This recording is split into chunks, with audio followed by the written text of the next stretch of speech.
Hello दोस्तों, मैं आपका मैथ टीचर अखिलेश कुमार सिंह स्वागत करता हूं अपने यूट्यूब चैनल पर, जिसका नाम है यूपी बोर्ड एनसीईआरटी प्लेटफॉर्म। मैं आज आप लोगों के समक्ष जो मैथ का चैप्टर डिस्कस करूंगा उसका नाम है वास्तविक संख्याएं। संख्याएं बहुत सी हैं और बच्चे संख्याओं के प्रॉब्लम से निरंतर परेशान रहते हैं, क्योंकि जब भी टेंथ की पढ़ाई चालू होती है तो उसका पहला चैप्टर वास्तविक संख्या होने के कारण उस अध्याय में उपस्थित संख्याओं के इर्द गिर्द जो बातें होती हैं अक्सर टीचर उसी पर डिस्कस करके बच्चों को वास्तविक संख्या, परमेय संख्या, अपरमेय संख्या इत्यादि से जोड़ देते हैं। इस वीडियो को देखने के बाद आपको कक्षा 1 से लेकर 10 तक के सभी जितनी भी संख्याएं आज तक आपने जीवन में पढ़ी होंगी या 10 तक कोई भी बच्चा पढ़ेगा, उसका कॉन्सेप्ट बेहद मजबूत हो जाएगा और आपको किसी भी प्रकार की संख्याओं में समस्या नहीं होगी। हो सकता है ये वीडियो 2 पार्ट में आपको मिल जाए, या मैं कोशिश करूंगा अपने तरफ से कि आपको ये एक ही वीडियो में मिल जाए, लेकिन अगर किसी कारणवश इसको 2 पार्ट में लाना पड़ा तो उसके लिए थोड़ा हम क्षमा प्रार्थी होंगे। बाकी आप देखेंगे कि पूरा जो वास्तविक संख्याओं का आपका सिस्टम है कक्षा 10 के लिए जो है उसको मैं किस तरीके से डिफाइन करूंगा, बहुत ही आसान ही शब्दों में। इसको देखा, एक वीडियो मात्र देखा आपने तो आपका जितना भी संख्याओं से रिलेटेड प्रॉब्लम्स हैं वो कभी कक्षा 1 से लेकर 10 तक आनी नहीं है। हम चाहेंगे आप इसे देखें, अपने मित्रों को बताएं और लोगों को बताएं, रिलेटिव्स को बताएं।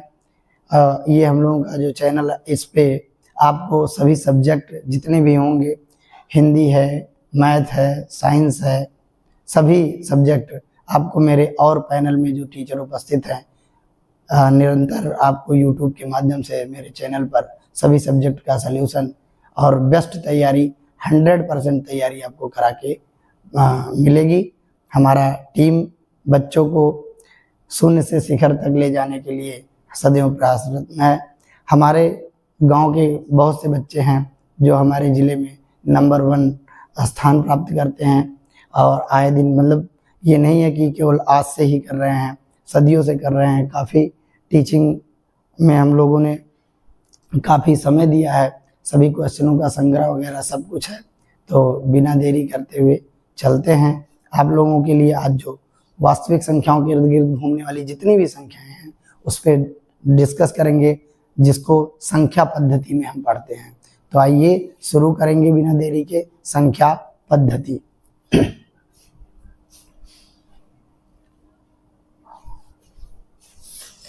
ये संख्या पद्धति 2-1 मिनट के लिए आपको और टाइम देंगे और संख्या पद्धति के विषय में बताएंगे। संख्या पद्धति है क्या? संख्या पद्धति के अंतर्गत बहुत सी संख्याएं आती हैं, जैसे आप सम संख्याओं का नाम सुनते हैं, विषम संख्याओं का नाम सुनते हैं, भाज्य संख्याओं का नाम सुनते हैं, सहभाज्य संख्याओं का नाम सुनते हैं, विभिन्न प्रकार की संख्याओं का नाम सुनते हैं, आप प्रमेय भी सुनते हैं, अपरमेय संख्या सुनते हैं। जो 10 के बच्चे होंगे वो परमेय अपरमेय से जरूर परिचित होंगे। सारी संख्याओं का सलूशन इस 1 या 2 पार्ट के वीडियो में मैं आपको प्रोवाइड कराऊंगा। फिर यकीन मानिए कि कभी भी आपको इससे रिलेटेड कोई समस्याएं नहीं होंगी। तो चलते हैं, देखेंगे कि कैसे कैसे क्या इसमें है। संख्या पद्धति की बात मैं कर रहा था। संख्या पद्धति क्या है? संख्या पद्धति वो है जिसके अंतर्गत विभिन्न संख्याओं को उनके एक विशेष नामों के साथ सूचीबद्ध किया गया है। उस सिस्टम को, प्रणाली को, जिसे विशेष संख्याओं के नाम के साथ सूचीबद्ध किया गया है, उसी को संख्या पद्धति कहते हैं। अर्थात संख्या पद्धति के अंदर हम विभिन्न संख्याओं को पढ़ेंगे। उस संख्याओं में जो पहली संख्या है वो अपनी प्राकृतिक संख्या है। तो आइए शुरू करते हैं प्राकृतिक संख्या।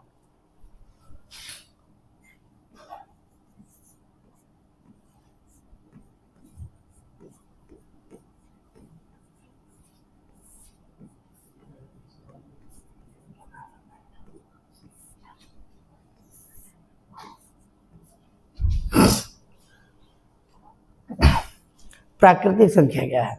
प्राकृतिक संख्या, आपके गांव में बड़े बुजुर्ग होंगे जो आप देखे होंगे, काफी उनका एज होगा, मतलब कि आपको ये भी पता होगा कि वो स्कूल कभी नहीं गए हैं, लेकिन अगर उनको गिनने के लिए कह दिया जाए, आप मार्केट से कोई सामान लाने के लिए कहेंगे या कहेंगे मेरे लिए 4 पेन ले आइएगा, 4 कॉपियाँ ले आएंगे, तो आप यकीन मानिए कि वो जाएंगे और गिन के, वो पढ़े कभी नहीं है, फिर भी आप पाएंगे कि वो आपके लिए 4 कापियाँ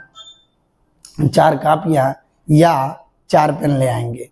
अगर बाहर कोई वस्तु पड़ी है या आपके घर शादी विवाह होता है, मेज कुर्सी इत्यादि की बात होती है, तो आपको काउंटिंग करने के लिए कहा जाए या उन्हीं को कहा जाए, वो विद्यालय कभी नहीं गए, लेकिन उनकी काउंटिंग में आप देखें कि वो शुरू कर देंगे, गिनना प्रारंभ करेंगे और गिनती तुरंत 1 2 3 4 करने लगते हैं।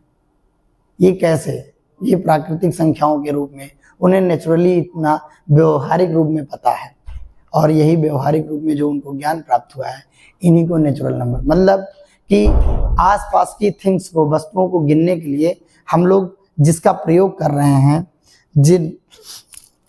जिनको पढ़ रहे हैं, वही क्या है? प्राकृतिक संख्याएं, यानी काउंटिंग नंबर। बच्चा छोटा होता है, जाता है तो उसे गिनती पढ़ाई जाती है 1 2 3 या 1 से 100 तक, तो ये जहाँ से काउंटिंग स्टार्ट हो रही है, वहीं से प्राकृतिक संख्या प्रारंभ हो जाती हैं। ठीक है, तो हम ये कह सकते हैं कि वस्तुओं को गिनने के लिए या किसी भी चीज की गणना करने के लिए जिनका प्रयोग करते हैं, उसे प्राकृतिक संख्या कहते हैं। तो आइए इन शब्दों को लिखते हैं। कॉपी पेन लेके बैठे, मेरे साथ आप उसको बनाते चलें, नोट्स बनाते चलें। आपको जितनी पकड़ आपकी होगी इन संख्याओं पर, शायद ही आपको पढ़ के ऐसा महसूस होगा कि हमने संख्याओं के विषय में बहुत बेहतरीन पकड़ अर्जित की है। तो आइए लिखते हैं, जो भी आपके काउंटिंग नंबर है उन्हीं को प्राकृतिक संख्या कहा जाता है। तो इस बात को लिखते हैं।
तो जैसा कि आप देख रहे हैं कि मैंने आपको जो बताया कि वस्तुओं को गिनने के लिए जिनका भी प्रयोग करते हैं, उसे क्या कहते हैं?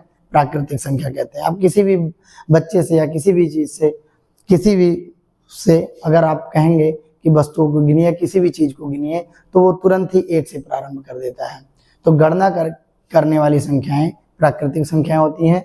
परिभाषा आप नोट कर सकते हैं मेरे साथ। इसके कुछ विशेष बातों को मैं नोट में लिखाऊंगा, उसको मेरे साथ साथ लिखते रहें।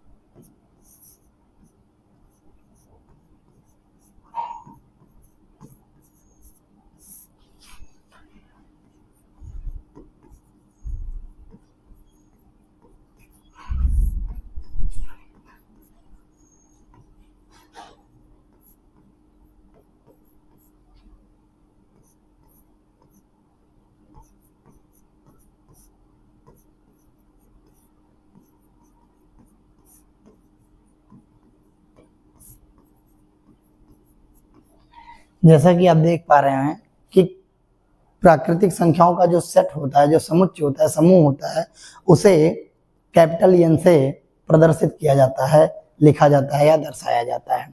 तो अगर मैं प्राकृतिक संख्याओं को, आपको तो पता ही हो गया है कि काउंटिंग की जाने वाली, गणना की जाने वाली संख्याओं को प्राकृतिक कहते हैं।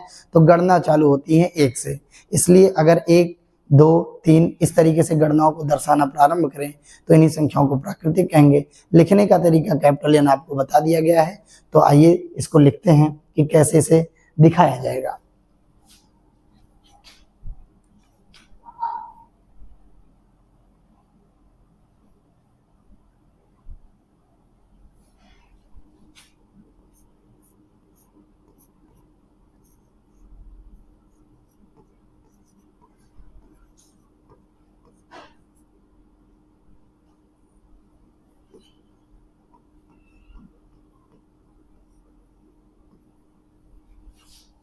आप देख पा रहे हैं मैंने यहाँ प्राकृतिक संख्या जिसे कैपिटल एन से दर्शाया जाता है उस समूह को लिख दिया है। तो ये प्राकृतिक संख्याओं का समुच्चय है। कहाँ से गणनाएं हो रही हैं? 1 से। तो यहाँ 1 से लेके आप पूरा कहाँ तक गिन सकते हैं? अनंत तक गिन सकते हैं। आपको इसमें कोई डाउट नहीं होगा। मैं एक बार परिभाषा को फिर से रिवीजन करवा दूं आपको कि क्या है। आप कह रहे हैं कि जिससे हम वस्तुओं की गणना करते हैं उन्हीं को प्राकृतिक संख्या कहते हैं, यानी वस्तुओं की गणना करने के लिए जिनका प्रयोग कर रहे हैं उसे प्राकृतिक संख्या कहते हैं। लिखा कैसे जाता है? इसे कैपिटल एन से लिखा जाता है। तो अगर लिखना चाहें तो एन बराबर आप ब्रैकेट में लिख सकते हैं। ये करली ब्रैकेट इसलिए लगाया जाता है, इसे मझला कोष्टक भी कहा जाता है, इसलिए लगाया जाता है कि किसी समुच्चय को सदैव मझले कोष्टक में दर्शाया जाता है। 1, 2, 3, 4, 5। अब इससे हम कुछ आपको निष्कर्ष भी बताएंगे। आप यहाँ देख पा रहे होंगे कि संख्या 1 के बाद अगर मैं पूछूं 1 से बड़ी मैंने क्या लिखा, तो आप कहेंगे सर 1 से बड़ी तो आपने 2 लिख दिया। मैं पूछूं 2 से बड़ी कौन है, तो आप कहेंगे 2 से बड़ी 3 है। 3 से बड़ी कौन है?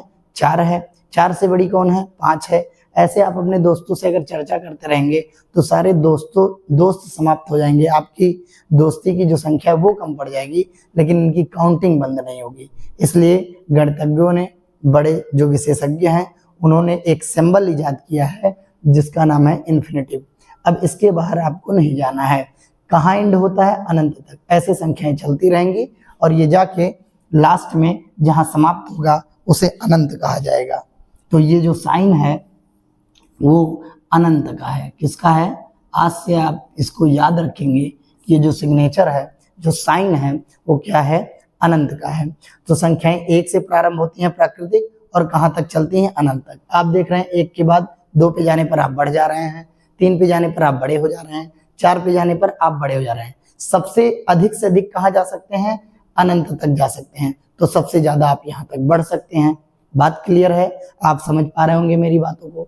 तो आप ये भी कह सकते हैं कि प्राकृतिक संख्याओं के समूह में जो सबसे बड़ी संख्या है उसे इनफाइनाइट कहा जाता है।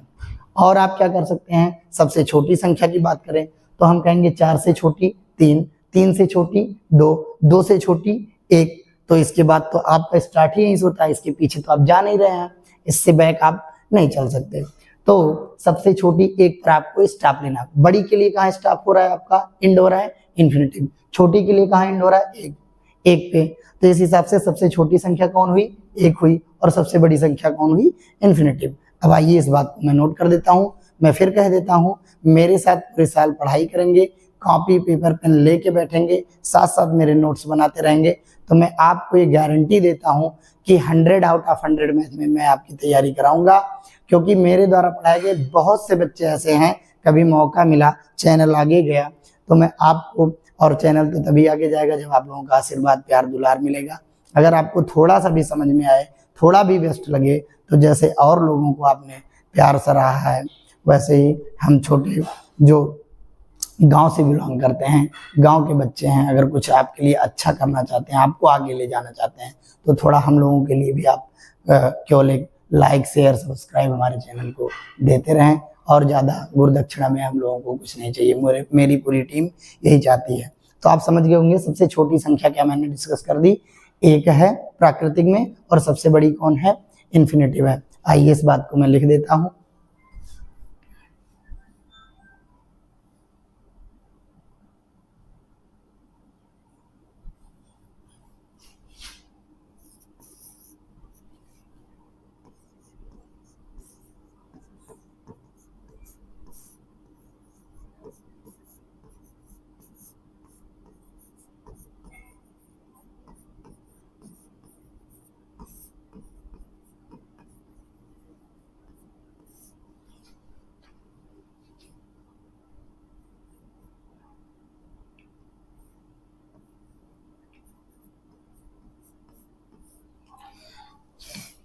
सबसे छोटी प्राकृतिक संख्या एक है, जैसा कि मैंने आपको समझाया था।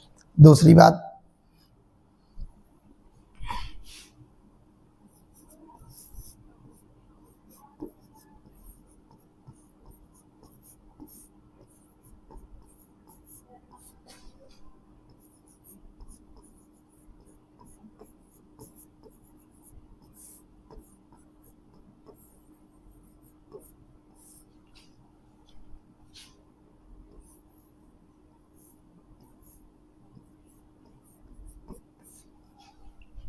ये पूरी जो धारणा है सभी प्राकृतिक संख्याओं की है। कंपटीशन से लेके कक्षा 10 तक के बच्चों के लिए उपयोगी है। इससे बाहर आपको प्राकृतिक संख्याओं से क्वेश्चन नहीं किया जा सकता। इतना ही बेसिक है जो आप प्राकृतिक संख्याओं में देख रहे हैं। कोई आपसे क्वेश्चन भी पूछेगा तो बहुत पूछ सकता है कि सबसे बड़ी पूछ सकता है या सबसे छोटी पूछ सकता है। आई होप आपको प्राकृतिक संख्या एकदम से क्लियर हो गया होगा। मेरे साथ आप नोट बना रहे हैं तो भी बढ़िया है, नहीं अगर बन रहा है आपका नोट, आप स्क्रीनशॉट से काम करना चाहते हैं तो मैं कुछ समय के लिए, कुछ सेकंडों के लिए हटूंगा और आप इसका स्क्रीनशॉट ले लें।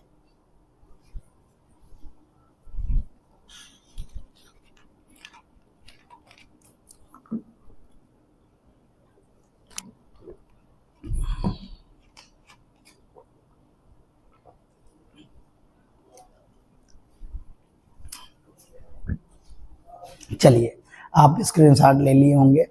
अब जिस दूसरी संख्या का मैं जिक्र करूंगा वो दूसरे नंबर पे आने वाली संख्या है पूर्ण संख्या। तो आइए पूर्ण संख्या के विषय में समझते हैं।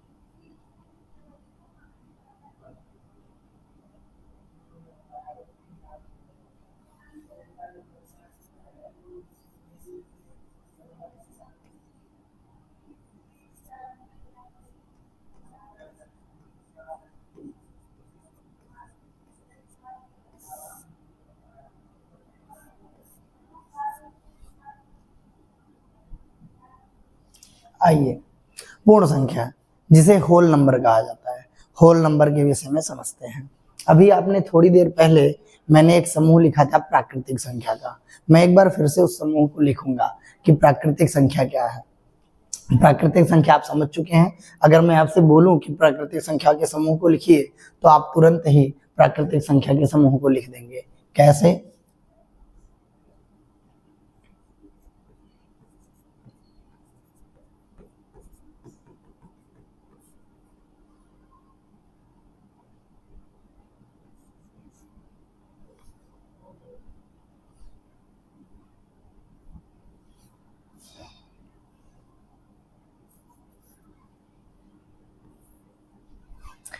यहाँ पे आपको यहाँ से लेके ये जो दिख रहा है ये प्राकृतिक संख्याओं का समूह है। जैसा कि आप समझ भी चुके हैं कि ये प्राकृतिक संख्याएं हैं।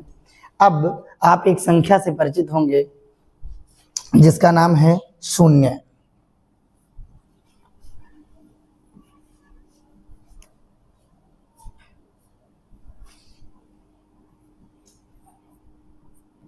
इस शून्य को आप ध्यान से देखें। शून्य से आप परिचित हैं, आपको करना कुछ नहीं है, बस इस शून्य को उठा करके क्या किया जाएगा, इस ग्रुप में शामिल कर दिया जाएगा। केवल यही एक काम अतिरिक्त हो जाता है कि अभी तक ये नेचुरल नंबर थे, उसमें आपने क्या कर दिया, शून्य को शामिल कर दिया। मीन्स कि ये जो रेंज आपको दिख रही है यहाँ से यहाँ तक की, पहले से आप समझ चुके हैं कि ये प्राकृतिक संख्या है। इस प्राकृतिक संख्या में शून्य सम्मिलित हो गया, अर्थात ये कुछ यूं हो गया, शून्य और सभी नेचुरल नंबर्स। अब ये जो ग्रुप बनके आ रहा है, इस ग्रुप को ही हम लोग होल नंबर कहते हैं, जिसे W से लिखा जाता है। ये आपको दिख रहा होगा, W से लिखा गया है और इसमें शून्य आ रहा है और सारी प्राकृतिक संख्याएं आ रही, 1 से लेके इन्फिनिटी तक। तो अगर W के समूह को लिखें तो वो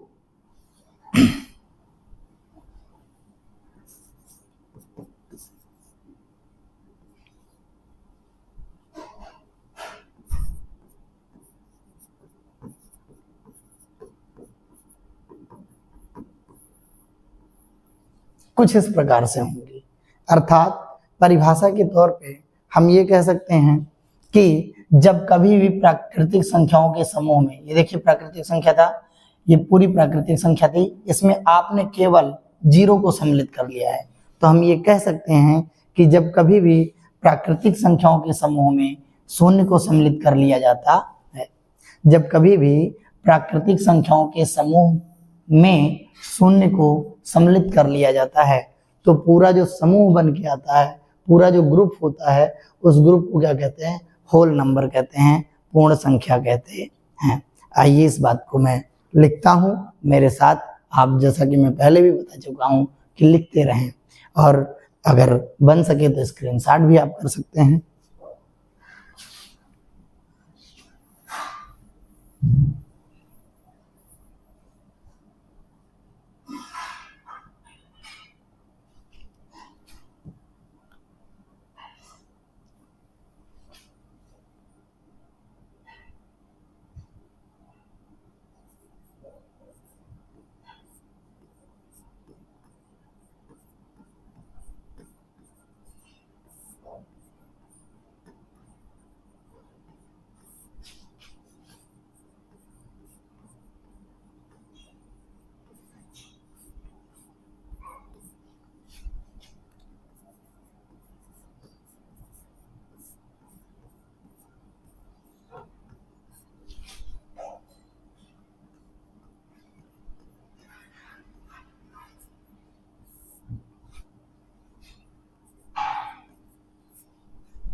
जैसा कि परिभाषा आप देख पा रहे होंगे,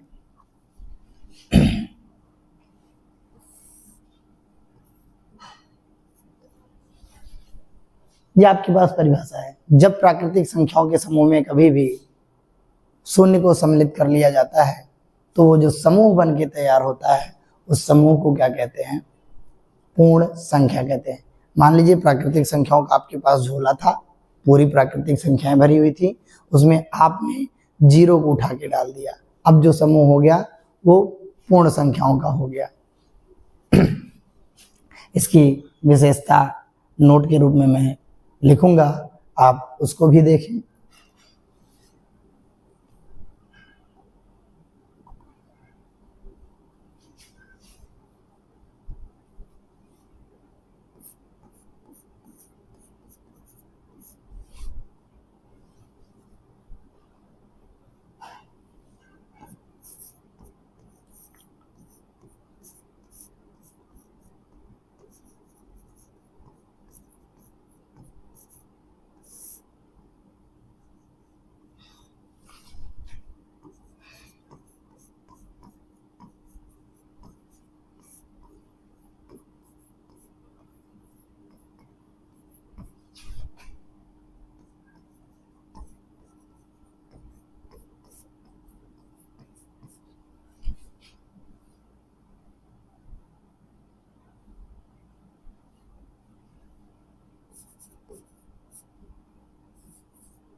पूर्ण संख्याओं के समूह को W से लिखा जाता है, तो मैंने W लिख दिया। प्राकृतिक संख्याएं रहती ही रहती है इसके अंदर, आप 0 को पा रहे हैं। अब ये पूरा जो सेट बन के तैयार हुआ यही है होल नंबर, जिसे पूर्ण संख्या कहते हैं, W से दिखाया जाता है। अब फिर से वही बात होगी, जैसा कि आपको अभी पहले मैंने बताया था कि अगर आपसे मैं पूछूं 1 से बड़ा कौन है तो आप 2 बताएंगे, 2 से बड़ा कौन है तो आप 3 बताएंगे, 3 से बड़ा कौन है तो आप 4 बताएंगे, 4 से बड़ा कौन है आप 5 बताएंगे। ऐसे करते करते एक समय आएगा जब आप एकदम लास्ट की गिनती आएंगे जिसे अनंत कहा जाएगा, क्योंकि आपको फिर बता दूं मैं एक बार कि गिनती की कोई आदि अंत नहीं है, उसका कोई एंड पॉइंट नहीं है, इसलिए विशेषज्ञों ने उसे अनंत कहा है। तो लास्ट की सबसे जो गिनती आई वो अनंत। बढ़ने के क्रम में आपको क्या मिलेगा, फिर से एक बार अनंत ही प्राप्त होगा, ठीक है। तो बढ़ने के क्रम में सबसे बड़ी गिनती अगर पूर्ण संख्याओं की भी पूछी जाए तो आप अनंत ही जवाब देंगे। आपका आंसर कहीं विकल्प में किसी कंपटीशन के क्षेत्र में अगर पूछा जाता है कि सबसे बड़ी पूर्ण संख्या कौन सी है तो आप इन्फिनिटिव बताएंगे। दूसरी बात, अगर घटने छोटे होने के क्रम में बताए तो 5 से छोटा कौन है 4, 4 से छोटा कौन है 3, 3 से छोटा कौन है 2, 2 से छोटा कौन है 1 और 1 से भी छोटा कौन है तो आप 0 बताएंगे। इसके बाद आप छोटे नहीं हो सकते। तो पूर्ण संख्याओं में सबसे छोटी कौन हुई, 0 हुई। जैसा आपको मैंने प्राकृतिक संख्याओं के हिसाब से समझाया, सेम वही पैटर्न आप अगर इसको फॉलो करेंगे तो मेरी बातें एकदम आसानी से आप समझ पा रहे होंगे कि सबसे छोटी पूर्ण संख्या, आपका आंसर आपके मन में गूंज रहा होगा कि वो 0 है। अगर मैं आपके सामने होता तो आप मुझे फटाक से बताते, किंतु मैं हूं नहीं, लेकिन मैं आपकी फीलिंग्स को समझ पा रहा हूं। आइए लिखते हैं इन बातों को।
सबसे छोटी पूर्ण संख्या 0 है और सबसे बड़ी पूर्ण संख्या इन्फिनिटिव है।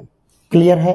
इतना आपको एकदम बेहतरीन तरीके से समझ में आ गया होगा। मेरे साथ आप नोट बनाते रहें, स्क्रीनशॉट भी ले सकते हैं और मैं अब आपको इसके कुछ विशेष बातों को समझाऊंगा। उस विशेष पॉइंट को आप पहले समझें।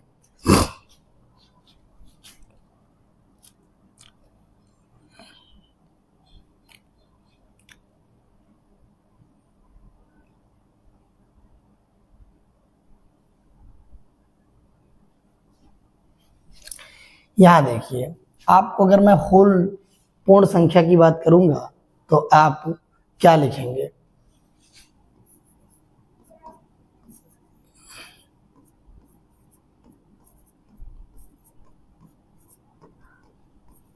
कुछ इस तरीके से लिखेंगे। यही है समूह पूर्ण संख्या का। इसमें आप देखिए, ये जो संख्या आपको दिख रही है यहाँ पे, ये जो संख्या इतनी दिख रही है, इसको आप प्राकृतिक कहते हैं, तो इसे n लिख सकता हूं मैं। अब इस, एक मिनट माफी चाहेंगे,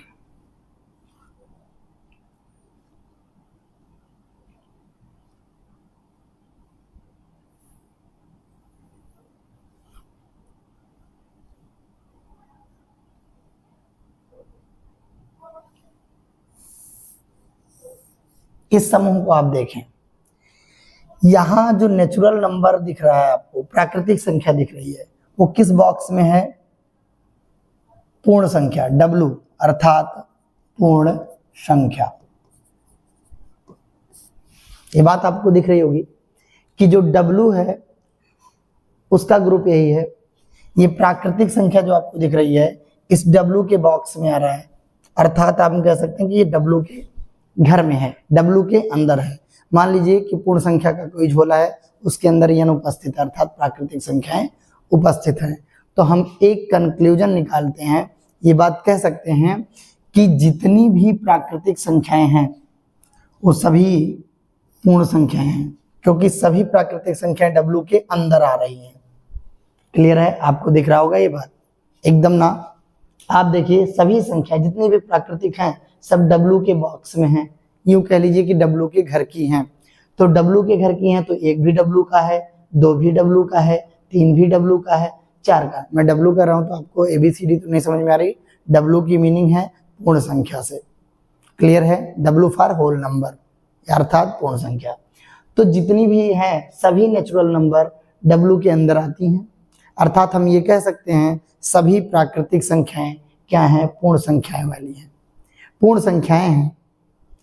दूसरी बात क्या आप समझ सकते हैं कि आप ये कह सकते हैं कि सभी प्राकृतिक संख्याएं पूर्ण संख्याएं हैं, किंतु ये आप नहीं कह सकते हैं कि सभी पूर्ण संख्याएं प्राकृतिक हैं। ऐसा नहीं कह सकते कि जब आप पूर्ण संख्याओं को प्राकृतिक कहने लगेंगे, सभी को कहेंगे, तो शून्य उसमें नहीं आएगा। कैसे? आप देखिए पूर्ण संख्या जब आप लिखेंगे तो इन सबको लिखना पड़ेगा, और सभी पूर्ण संख्याएं अगर प्राकृतिक हो जाएंगी तो उसमें शून्य भी शामिल हो जाएगा। और जबकि आप जान रहे हैं कि शून्य प्राकृतिक संख्याओं के समूह में नहीं आता, क्योंकि आपको पता है कि प्राकृतिक संख्याएं n 1 2 3 से स्टार्ट हो जाती हैं। तो W में n तो आता है, लेकिन n के अंदर W नहीं आता। इसलिए और आता क्यों नहीं है? क्योंकि उसमें से सभी तो आते हैं, केवल शून्य छूट जाता है। इसलिए आप ये कह सकते हैं कि सभी प्राकृतिक संख्याएं पूर्ण संख्या है, किंतु सब पूर्ण संख्याओं को आप प्राकृतिक नहीं कह सकते, क्योंकि सभी पूर्ण संख्याओं को अगर प्राकृतिक कहेंगे तो शून्य भी प्राकृतिक संख्या कहलाएगा, जो कि गलत है। आपको पता है कि शून्य प्राकृतिक नहीं पूर्ण संख्या है।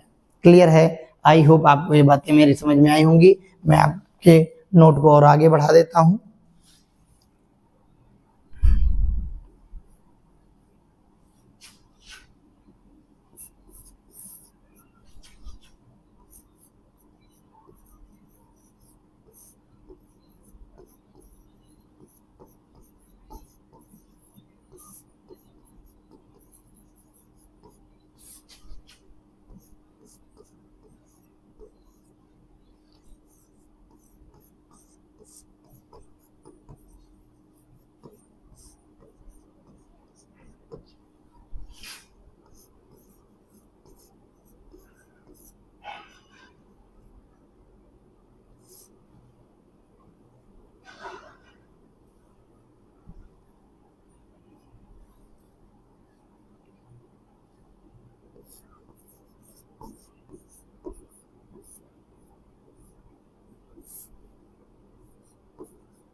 क्लियर है?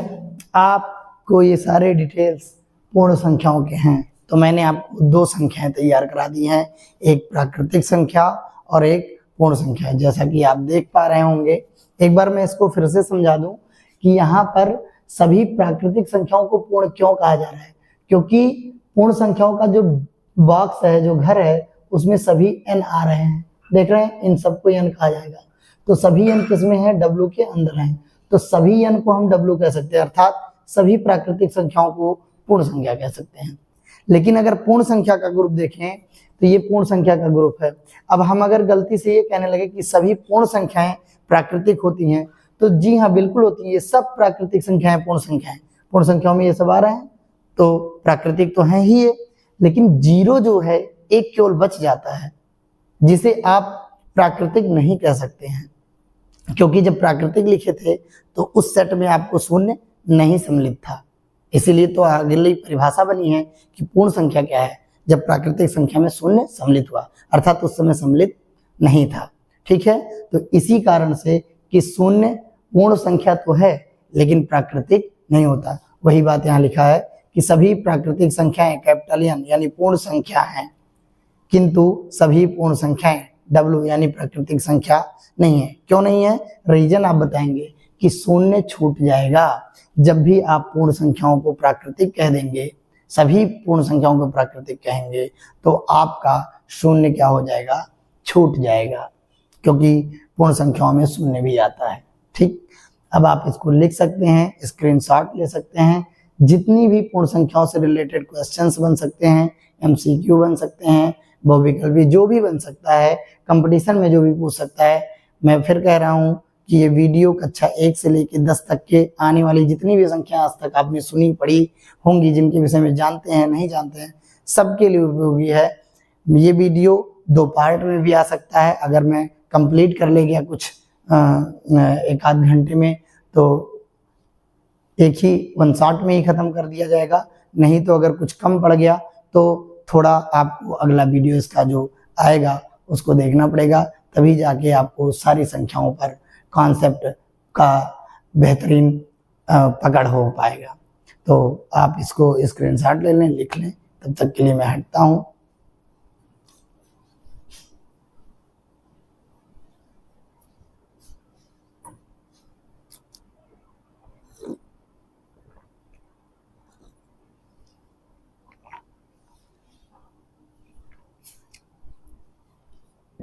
चलिए आइए, आपने लिख लिया होगा या स्क्रीनशॉट ले लिया होगा। अब मैं अगली संख्या की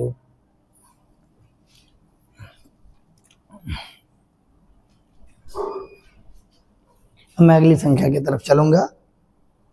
ये तो 2 संख्याएं हमने जैसा कि आपको बता दिया, प्राकृतिक संख्याएं और पूर्ण संख्याएं। अब जो तीसरी संख्या है उसका नाम पूर्णांक है, इसे इंटीजर भी कहा जाता है। आइए समझते हैं। आपको पता होगा कि एक नंबर गणित में जिसे शून्य के नाम से जाना जाता है, इसे शून्य कहते हैं, आप जानते होंगे। अगर मैं कहूं किसी बच्चे से या आपसे कहूं कि शून्य से एक कदम आगे, मतलब कि एक बढ़ जाएं, तो आप कहेंगे सर 1। फिर मैं कहूंगा एक और बढ़ जाइए, तो आप कहेंगे 2। फिर कहूंगा कि एक और बढ़िए, तो आप क्या बताएंगे 3। तो अगर मैं शून्य से आगे जाना चाहता हूं तो आपका क्रम कुछ यूं होगा।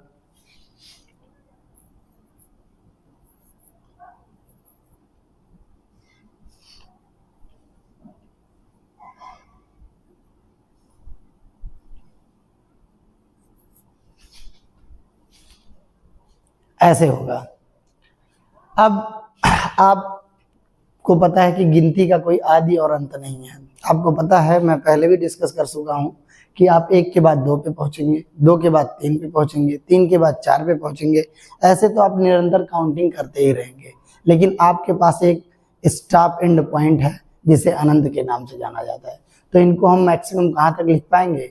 आप 3 के बाद 4 भी लिख सकते हैं, उसके बाद आप इसको अनंत तक ले जा सकते हैं। क्लियर? अब आप देख रहे होंगे 0 के बाद 1 आया है, 1 बढ़ के प्लस होके, बढ़ने का मतलब है प्लस होना। तो 0 के बाद 1 प्लस होने से 1 आ गया, फिर 1 प्लस होने से क्या आ गया? 2 आ गया, और फिर एक बार प्लस होने से 3 आ गया, फिर एक बार प्लस होने से 4 आ गया। इस प्रकार से निरंतर प्लस की क्रिया से आप इन्फिनिटिव तक पहुंचेंगे, अर्थात प्लस के इन्फिनिटिव तक पहुंचेंगे। ऐसा भी कह सकते हैं कि ये जो एंड पॉइंट है प्लस का इन्फिनिटिव होगा। क्लियर है इतना?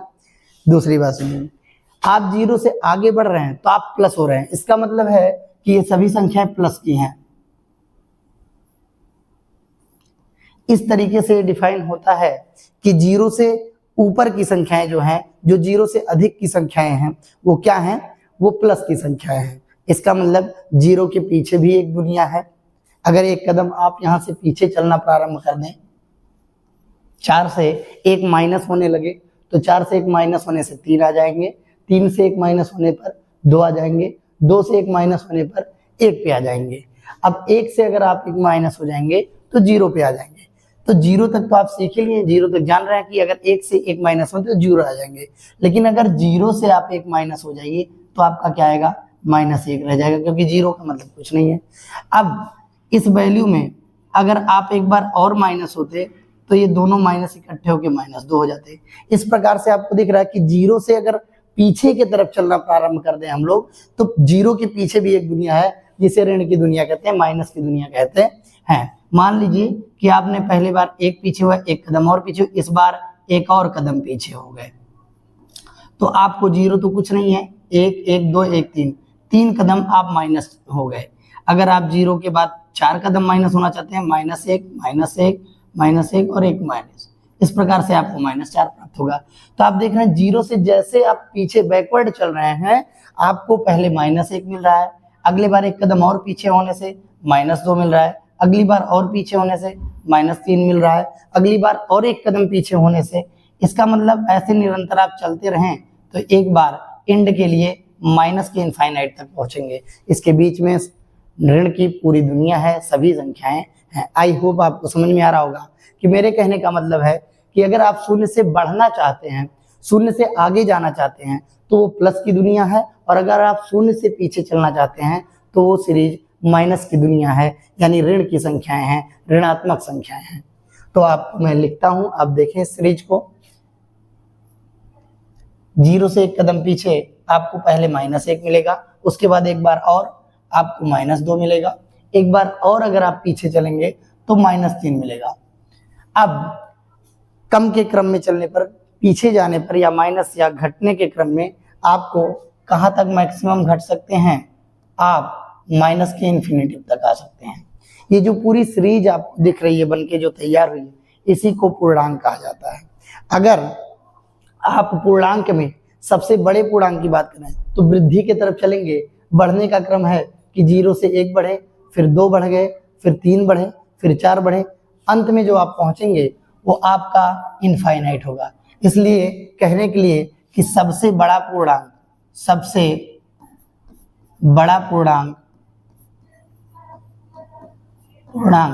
कौन सा है, प्लस का इन्फिनिटिव है।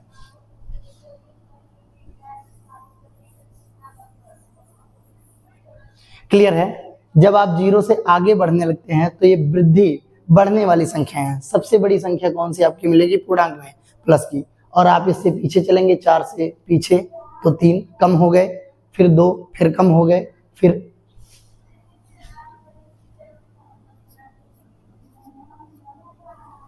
3 के बाद 2 कम हो गए, 2 के बाद 1 कम हो गए। इसका मतलब जितना ही इधर चलते जाएंगे कम होते जाएंगे। अंत तक कहाँ कम होंगे, सबसे छोटा आप यहाँ इन्फिनिटिव तक पहुंच सकते हैं, जो कि कम है, सबसे छोटी संख्या हो जाएगी। मतलब कि पूर्णांक की सबसे बड़ी संख्या प्लस की इनफाइनाइट हुई, और सबसे छोटी संख्या जो हुई वो माइनस का इनफाइनाइट हुआ। तो सबसे छोटा पूर्णांक जो है माइनस का इन्फिनिटिव है। और इस पूरी सीरीज को, पूर्णांक की पूरी श्रृंखला को आप जड़ के द्वारा प्रदर्शित करते हैं।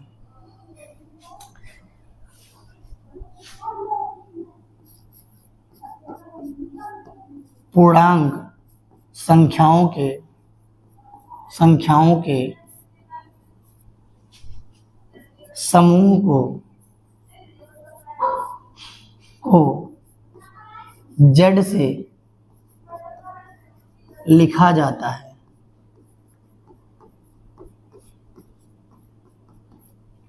इसलिए अगर आप इस पूर्णांक की सीरीज को कभी दर्शाना चाहेंगे तो आपको जड़ बराबर इस सीरीज को शो करना पड़ेगा। अब आपके पास ये क्लियर पता चल रहा होगा कि 0 से ऊपर की सभी संख्याएं आपको धनात्मक प्राप्त हो रही हैं, धनात्मक संख्याएं, और 0 से पहले की सभी संख्याएं आपको ऋणात्मक प्राप्त हो रही हैं, ऋणात्मक संख्याएं।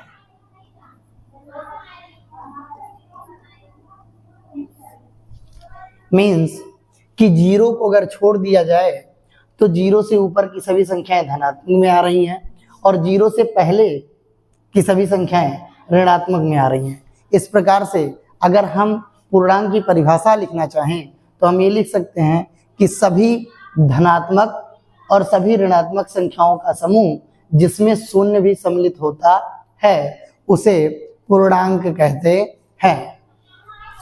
तो आइए अब जितनी बातें मैंने आपको पूर्णांक में बताई हैं, समझाई हैं, सिखाई हैं, उनको एक लैंग्वेज में लिखूंगा मैं। मेरे साथ आप या तो पेन से पेपर पे अपने या कॉपी पे लिखते रहें या फिर स्क्रीनशॉट भी आप कर सकते हैं। तो आइए मैं सारे डिटेल्स को एक 1 बाय 1 करके लिखता हूं और आप इसको ध्यान से देखें, समझें।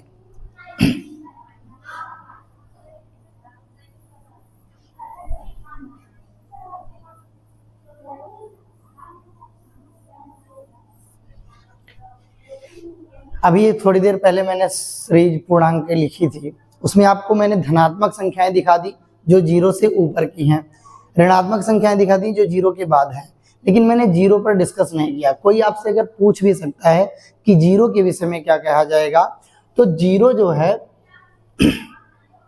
जो शून्य होता है उस पर कोई साइन नहीं होता है, ना तो वो पॉजिटिव होता है और ना तो निगेटिव होता है। तो पूर्णांक के केस में आप इस बात को भी याद रखेंगे कि शून्य जो शून्य है वो ना तो धनात्मक है ना तो ऋणात्मक है, लेकिन उसे पूर्णांक कहा जाएगा क्योंकि वो पूर्णांक की सीरीज में है। तो आप देखें कि शून्य एक पूर्णांक है, किंतु इसे ना ही धनात्मक और ना ऋणात्मक कहा जाता है। अर्थात आप शून्य को पूर्णांक तो बोल सकते हैं, लेकिन उसे ना तो धनात्मक संख्या में कह सकते हैं अर्थात धनात्मक पूर्णांक नहीं कह सकते और ना ही ऋणात्मक पूर्णांक कह सकते हैं। वो एक प्रकार से उदासीन है। तो इस प्रकार से पूर्णांक दो प्रकार के हुए, एक तो धनात्मक पूर्णांक जो जीरो से अधिक वाले हैं और एक ऋणात्मक पूर्णांक जो जीरो से कम वाले हैं। आइए मैं पूरे लैंग्वेज को लिखता हूं, आप मेरे साथ नोट बनाएं इसका।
तो जैसा कि परिभाषा आपके सामने है कि संख्याओं का वह समूह जिसमें धनात्मक एवं ऋणात्मक दोनों संख्याएं शून्य के साथ सम्मिलित हों उसे पूर्णांक कहते हैं। आपको मैंने बताया था कि पूर्णांक के समूह को z से निरूपित किया जाता है। तो आइए अगर लिखना चाहें उस सीरीज को पुनः से तो लिख सकते हैं।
तो आपने देखा कि ये जो समूह आपके सामने लिखा है उसे जड़ से निरूपित किया गया है। तो ये पूर्णांक है, इससे पहले आपको बताया गया था। तो पूर्णांक के समूह को जड़ से निरूपित करते हैं। आइए इसकी कुछ विशेष पॉइंटों को, विशेष बातों को लिखा जाएगा, उसे भी समझते हैं, देखते हैं।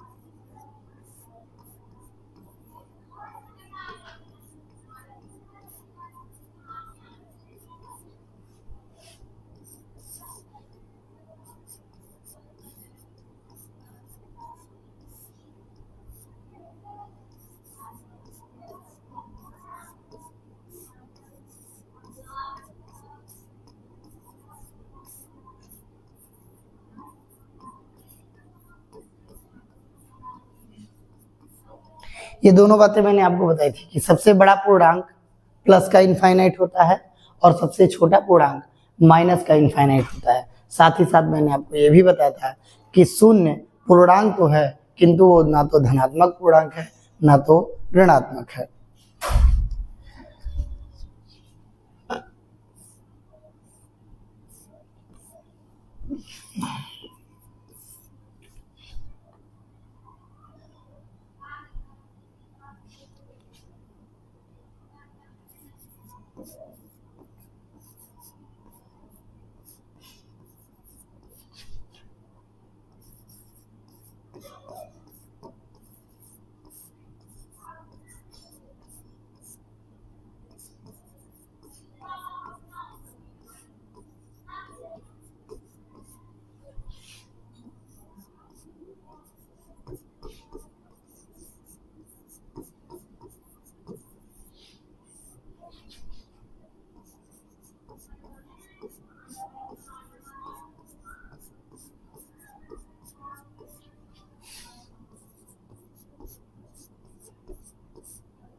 ये मैंने पूरे पूर्णांक को डिफाइन कर दिया है आपके सामने, सारी चीज़ों को लिख दिया गया है।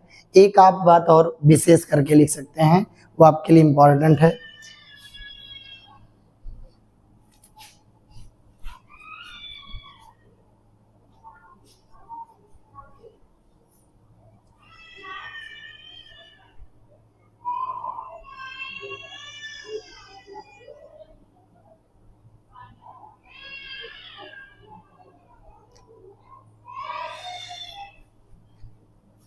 इस सीरीज के आधार पर आप देख रहे हैं कि मैंने आपको ये भी बताया था कि इसमें दो पार्ट बन जाते हैं, एक तो धन वाली और एक तो ऋण वाली। इस आधार पर आप एक चौथा पॉइंट कह सकते हैं कि पूर्णांक दो प्रकार के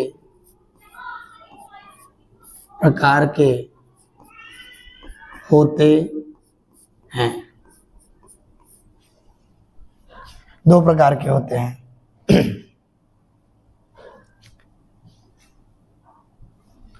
नंबर एक, धनात्मक पूर्णांक,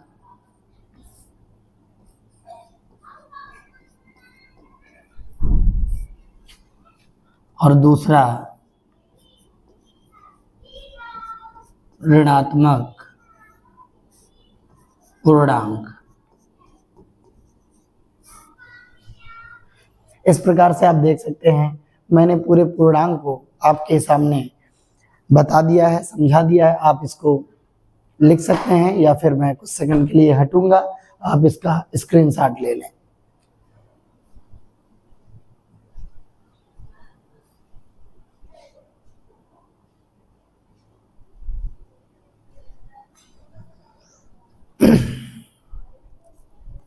चलिए, आशा है कि आप लोगों ने स्क्रीनशॉट ले लिया होगा या तो इसे लिख लिया होगा।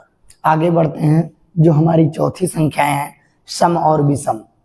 आइए देखते हैं सम और विषम कि सम और विषम क्या होते हैं और इनके पास क्या क्या गुण हैं।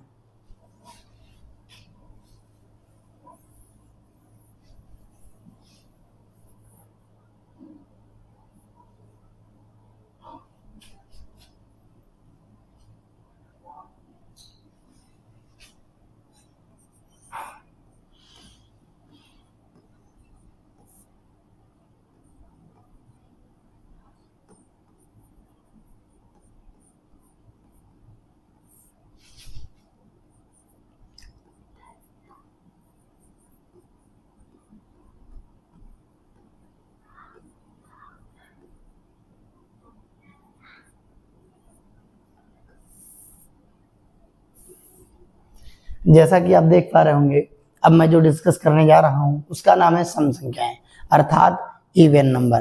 तो सम संख्याएं क्या हैं, आपको मैं बता दूं कि ये बहुत बेसिक बात है। 10 तक आने वाला प्रत्येक बच्चा जानता है कि वे संख्याएं जो 2 से कट जाती हैं उसे सम संख्या कहते हैं। तो आइए, छोटी सी परिभाषा है, इसको भी मैं लिख के, मैं कोई भी काम आपके लिए अधूरा नहीं छोड़ूंगा। ये कहने का चांस नहीं कि सर मुझे तो नहीं पता था, लेकिन आपने सम को रिलीज कर दिया, सम को छोड़ दिया, मैं कैसे जानूं। ऐसा कोई बात नहीं होगा। यहाँ थोड़ा टाइम जरूर मैं आपका लूँगा, लेकिन पेशेंस रखिए, धैर्य रख के बैठें। आपको कक्षा 10 के जितनी भी संख्याएं हैं सब मैं बाखूबी तैयार करा दूंगा, आपको कोई समस्या इसके बाद नहीं होगी। आइए, इसको भी लिखता हूँ।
आपके सामने परिभाषा पेश है। वे संख्याएं जो पूर्णतः 2 से विभाजित होती हैं, वे संख्याएं जो 2 से पूर्णतः विभाजित होती हैं उन्हें सम संख्या कहते हैं। सम संख्याओं के और गुण हैं, जैसे आप देखेंगे कि जो भी सम संख्याएं होंगी उसके लास्ट में, अंत में जो अंक आएगा उसका नाम होगा, या तो वो 0 आएगा या 2 का पहाड़ा आएगा। 2 के पहाड़े का मतलब है मेरा कि 2 का पहाड़ा आप पढ़िए, 2 का 2, 2 दूनी 4, 2 तिहाई 6 और 2 चौक 8। अगर आप 2 पाँचे सोच रहे हो कि सर 2 पाँचे 10 क्यों नहीं पढ़ रहे हैं, तो अगर मैं 2 पाँचे 10 पढ़ दूंगा तो बच्चों 2 पाँचे 10, देखिए आपको ये शून्य फिर से मिलने लगेगा। मैं 2 छक 12 भी पढ़ सकता था, मैं 2 छक 12 पढ़ूंगा तो आपको फिर से ये 2 मिलने लगेगा। मैं 2 साते 14 पढ़ूंगा तो आपको पुनः से ये लास्ट में 4 मिलने लगेगा। ऐसे आप कोई भी चेक करके देखेंगे तो लास्ट में हमेशा यही संख्याएं मिलेंगी। क्लियर है आपको इतना? इसलिए मैं आपको ये बताना चाहता हूं कि वे संख्याएं जो 2 से पूर्णता करती हैं उन्हें सम कहते हैं, और इन संख्याओं के अंत में सामान्यता क्या आप निश्चित रूप से जाने कि या तो 0 आएगा, या तो 2 आएगा, या तो 4 आएगा, या तो 6 आएगा, या तो 8 आएगा। आप समझने के लिए नहीं 2, 4, 6, 8 को याद रख सकते हैं, तो ये बात मेरी याद रखें कि या तो 0 आएगा और या तो 2 का पहाड़ा आएगा। क्लियर? तो 2 का पहाड़े में आपको 2 का 2, 2 दूनी 4, 2 तिहाई 6, 2 चौक 8 मिल जाएगा। क्लियर? इस तरीके से आप ये याद रख सकते हैं कि 0, 2, 4, 6, 8 इसके अंत में आता है। आइए अब इन बातों को मैं लिखता हूं।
सम संख्याओं के अंत में 0, 2, 4, 6, 8 निश्चित रूप से आता है, यानी इतने अंकों में से कोई एक अंक आपको उसके लास्ट में संख्याओं के अंत में देखने को जरूर मिलेगा। आपकी जानकारी के लिए कुछ और बातें मैं बता देता हूं। सभी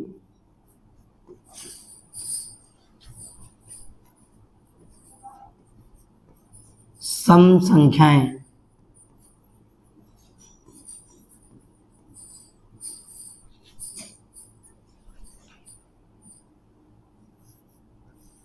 टू क्यू रूप की होती हैं।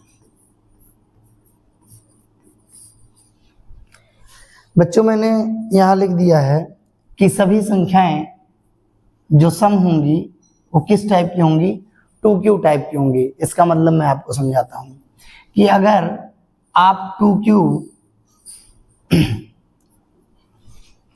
को ले रहे हैं तो यहां पर q का कोई भी मान रख दीजिए। q बराबर 1, 2, 3, 4, आप कहीं तक अनंत तक रखिए। कोई भी संख्या आप रखेंगे निश्चित रूप से ही 2q की वैल्यू जो होगी, जो मान आएगा वो सम हो जाएगा। आप देखिए, सबसे रूढ़ संख्या आप 13 को भी जानते हैं कि एक ऐसी संख्या विषम भी है, अभाज्य भी है, एक तरीके से रूढ़ संख्या है। अगर इस q के स्थान पे इस 13 को भी रख दें तो 2 गुणे q, 2 गुणे 13 बराबर आपको 26 प्राप्त हो जाएगा। तो 2q का मान आप अगर देख रहे हैं तो 2q बराबर 2 इंटू क्यू। यहाँ 13 रखने से आप देख पा रहे हैं कि 2q की वैल्यू जो आ रही है वो 26 आ रही है। एक संख्या और है जिसे 17 कहते हैं, ये भी एक तरीके से रूढ़ संख्या है। आप देखें 2q में इसकी भी वैल्यू रखिए 2 इंटू क्यू। क्यू के स्थान पे आप 17 रख देंगे तो आपको तुरंत ही 34 प्राप्त हो जाएगा। 17 दूना में 34। ये भी क्या है, एक सम संख्या है। क्लियर हो पा रहे होंगे आप लोग। ऐसे मैंने तो केवल 2 ही आपको दिखाया है, लेकिन आप इस 2q में q की कोई भी वैल्यू रखेंगे तो हमेशा आपको सम संख्या ही प्राप्त होगा। आप कोई भी संख्या रख के देख सकते हैं। तो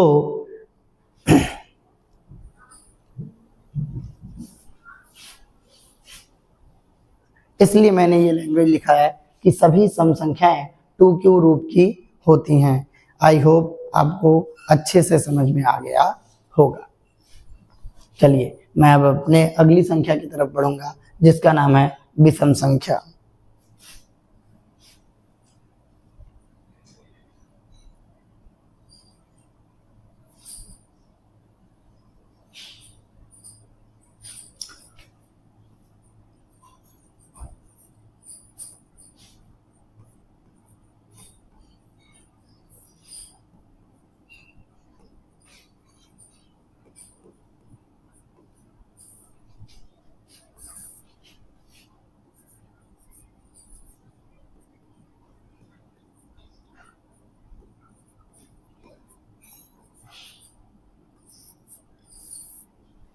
बच्चों, जैसा कि आप देख पा रहे होंगे, मैंने आपको प्राकृतिक संख्या, पूर्ण संख्या, पूर्णांक और सम संख्याएं, 4 संख्याएं बता दी।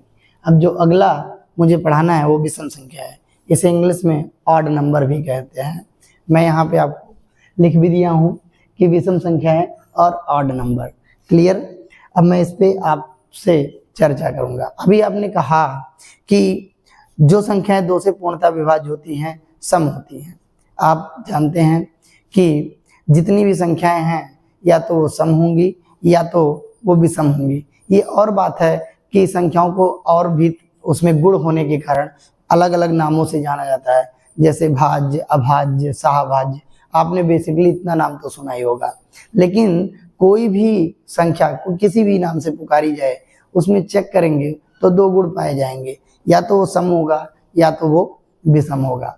आइए हम देखते हैं इस बात को कि जब 2 ही टाइप की संख्याएं हैं तो एक अगर सम हो गई तो जो बाकी बच रही हैं वो विषम होंगी। विषम कौन होंगी? सम हो गई जो 2 से कट गई, तो इसका मतलब जो बची हुई हैं वो विषम होंगी, अर्थात वो 2 से नहीं कट रही होंगी।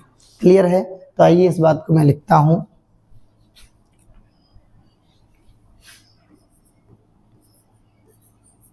वे संख्याएं जो 2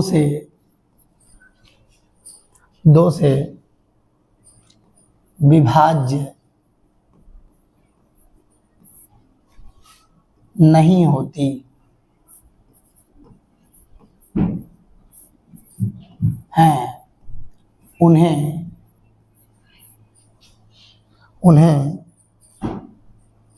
विषम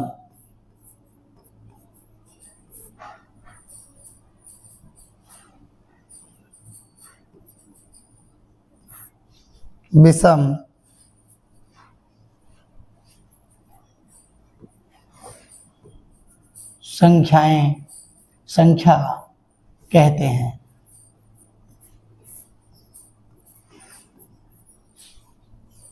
आप देख पा रहे हैं कि वे संख्याएं जो 2 से नहीं विभाजित होती उन्हें क्या कहा जाता है? विषम संख्या कहते हैं। अब आइए देखते हैं विषम संख्या कहाँ से स्टार्ट हो रही हैं।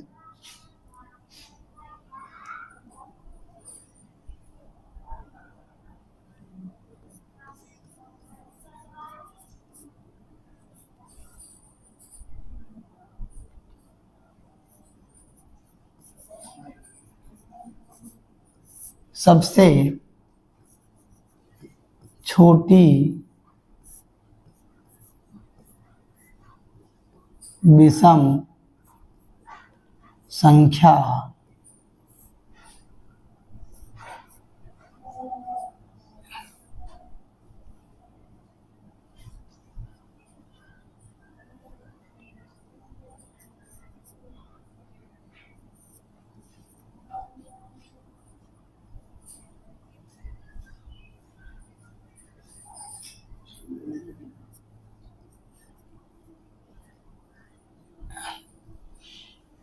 एक है।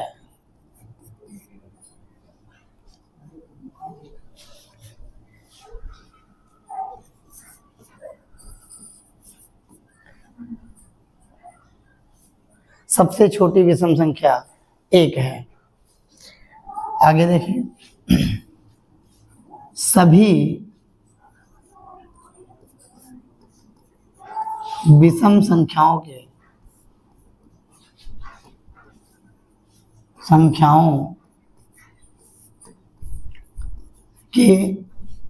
अंत में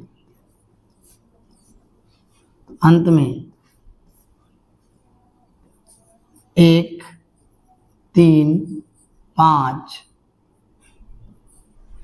7, 9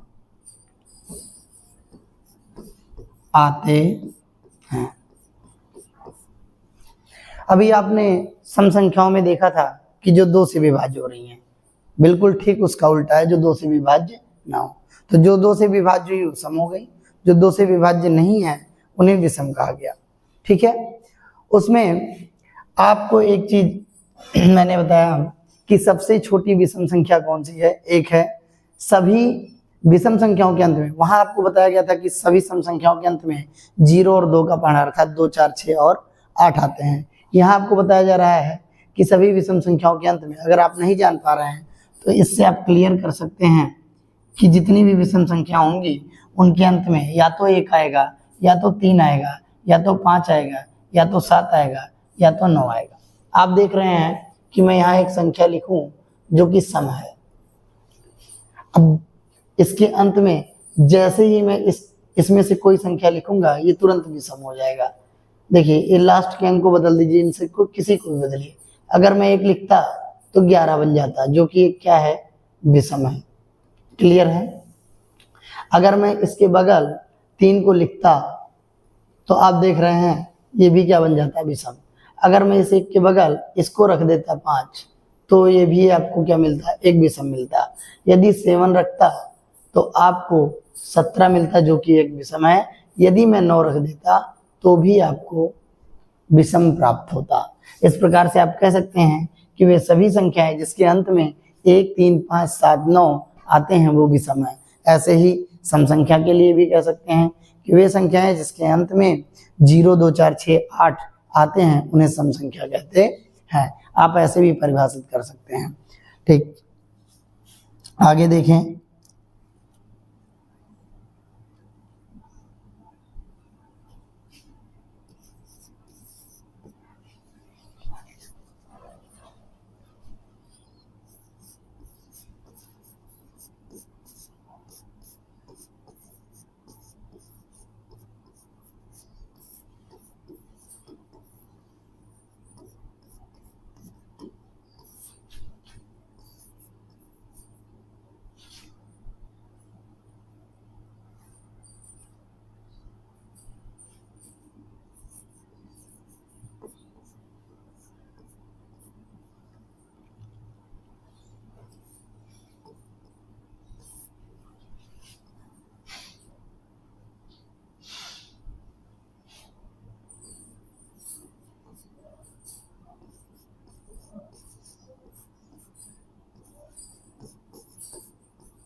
तो सबसे छोटी विषम संख्या 1 है। सभी विषम संख्याओं के अंत में 1, 3, 5, 7 और 9 आते हैं। सभी विषम संख्याएं 2q + 1 के रूप की होती हैं। जैसे मैंने बताया था कि 2q वाली सम के रूप की हैं, तो उसी प्रकार से 2q + 1 विषम के रूप की हैं। अर्थात कि अगर 2q + 1 में q का कोई भी मान रखेंगे 0, 1, 2, 3, 4 एक्सेट्रा, तो आपको सदैव एक विषम संख्या ही प्राप्त होगी। अगर मान लीजिए मैं 0 रख दूं तो 0 से गुणा करके 2 में ये 0 हो जाएगा, 1 आपका बच जाएगा जो कि सबसे छोटी है। इस तरीके से आपको विषम संख्या, अगर आप यहाँ 2 रख देंगे तो 2 दूनाए 4 और 1 ऐड करने से 5 विषम संख्याएं प्राप्त होंगी। आप करके देख लीजिएगा। आई होप आपको सब समझ में आया होगा। मैंने विषम संख्याओं के सारे डिटेल्स को यहाँ पर लिख दिया है। आप मेरे साथ अगर लिखते आए हैं तो कोई बात नहीं, और ना स्क्रीनशॉट ले लें और मैं इसको इरेज करके आगे की संख्याएं आपको पढ़ाऊंगा। अब जो मैं संख्याएं डिस्कस करूंगा उसका नाम भाज्य और अभाज्य है।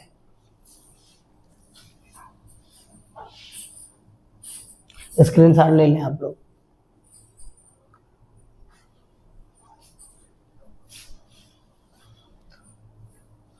चलिए,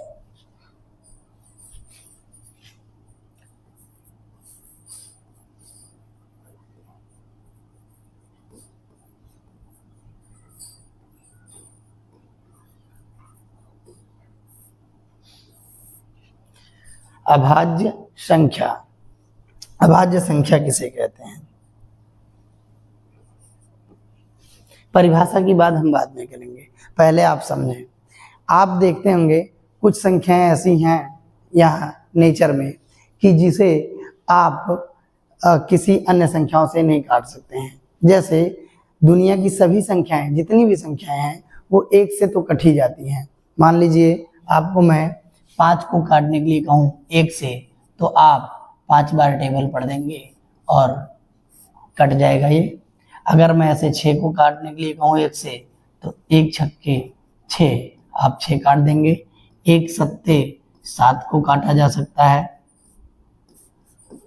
क्लियर है? यानी जिस भी संख्या को काटना है 1 का उतनी बार टेबल पढ़ने से, यानी पहाड़ा पढ़ देने से, वो संख्याएं क्या हो जाती हैं? विभाजित हो जाती हैं। तो दुनिया की कोई ऐसी संख्या है ही नहीं, दुनिया की कोई संख्या ऐसी है ही नहीं जो 1 से ना कट जाए। क्लियर? अच्छा, जिससे हम विभाजित करते हैं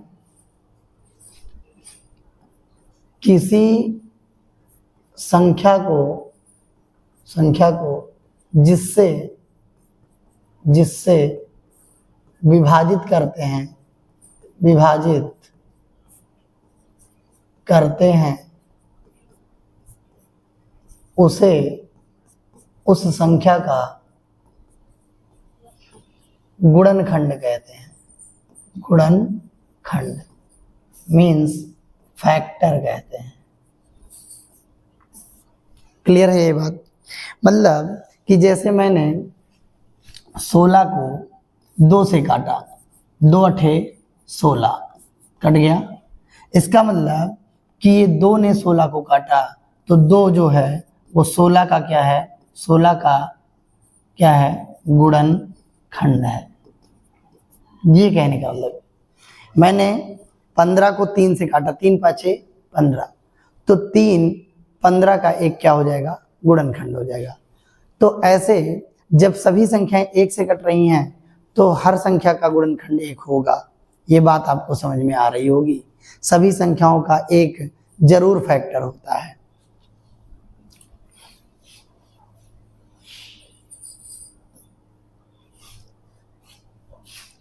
मैंने एक संख्या ली जिसे 11 को काटने के कितने गुणनखंड आपको मिल सकते हैं? ऐसे गुणनखंड बताइए जो 11 को काटें। इसे निश्चित रूप से केवल 1 से आप काट पाएंगे और 11 से काट पाएंगे। क्लियर है? अगर मैं 13 की बात करूं तो निश्चित रूप से आप 1 से काट पाएंगे और 13 से काट पाएंगे। अगर मैं 17 की बात करूंगा तो निश्चित रूप से आप 1 से और 17 से काट पाएंगे। यहाँ ये कुछ विशेष संख्याओं को मैं लिख रहा हूँ, मैं सब संख्याओं को नहीं लिख रहा हूँ, क्योंकि अगर मैं वहीं 4 को ले लूँ तो आप 1 से काटेंगे, फिर 2 से भी कट सकती हैं और 4 से भी कट जाएंगे। क्लियर है? तो इसमें फैक्टरों की संख्या कितनी देखने को मिल रही है आपको? 3 देखने को मिल रही है। कि कितने गुणनखंड है इसके? 3 गुणनखंड है। ये 1 से भी कट जाएगा, 2 से भी कट जाएगा और 3 से कट जाएगा। इस प्रकार से 4 के कुल कितने गुणनखंड यानी फैक्टर प्राप्त हो रहे हैं? 3। फैक्टर और गुणनखंड का मीनिंग एक ही है। इसका मतलब है कि वो संख्या उसे काट रही है। मैं कह रहा हूं 1, 2 और 4 तीनों ही 4 के फैक्टर हैं। इसका अर्थ है कि 1 से 4 को काटने पर कट जाएगा, 2 से 4 को काटने पर कट जाएगा, 4 से काटने पर कट जाएगा। बात आपको समझ में आ रही होगी। तो इस प्रकार से यहाँ कुछ विशेष संख्याएं लिखी हैं। आप देख रहे हैं कि इसके केवल 2 ही फैक्टर हैं, एक और ये दूसरा, एक और ये दूसरा, एक और ये दूसरा। यहाँ देख रहे हैं इन संख्याओं को या तो 1 काट पा रहा है या तो स्वतः वो संख्या ही काट रही है। जैसे 11 को 1 और 11 खुद काट पा रहा है, 13 को 1 और 13 खुद काट पा रहा है, 17 को 1 और 17 खुद काट पा रहा है। तो कुछ ऐसी संख्याएं जिनको केवल 1 और खुद वो संख्या ही काटती है, उसी को अभाज्य संख्या कहते हैं, अर्थात प्राइम नंबर कहा जाता है।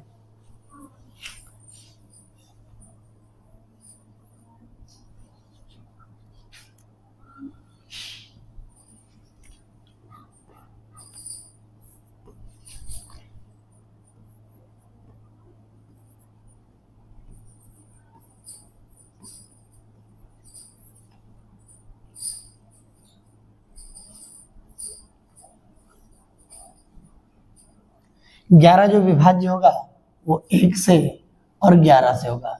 इसी प्रकार से अगर आप ये तो देख ही चुके हैं, 3 को आप देखें तो ये 1 और 3 से विभाज्य होगा। ऐसे और आप देखना चाहें तो 5 को देख सकते हैं, 1 और 5 से विभाज्य होगा। इन्हीं संख्याओं को अभाज्य कहा जाता है।